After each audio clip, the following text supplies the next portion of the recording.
नमस्कार मित्रांनो, मी मिलिंद जाधव TV10. विकास Dhakane additional commissioner PMC अतिरिक्त आयुक्त इतकं चांगलं काम करत होते आणि त्यांची तडकाफडकी फक्त त्यांना 14 महिने झालेले जॉईन होऊन त्या पदावर आणि त्यांची तडकाफडकी बदली केलेली आहे.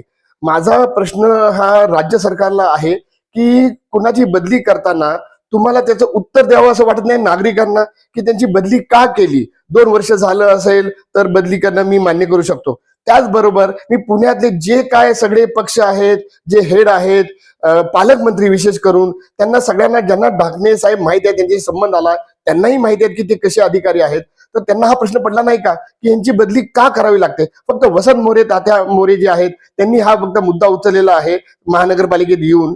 तर मला तेच म्हणायचं आहे की नागरिकांना सुद्धा हा प्रश्न पडला पाहिजे. मी याचं उत्तर शोधणार आहे आणि तुमच्यापर्यंत पोहोचणार आहे. प्लीज आमच्या चॅनल लाईक, शेअर आणि सबस्क्राईब करायला त्याचबरोबर विसरू नका.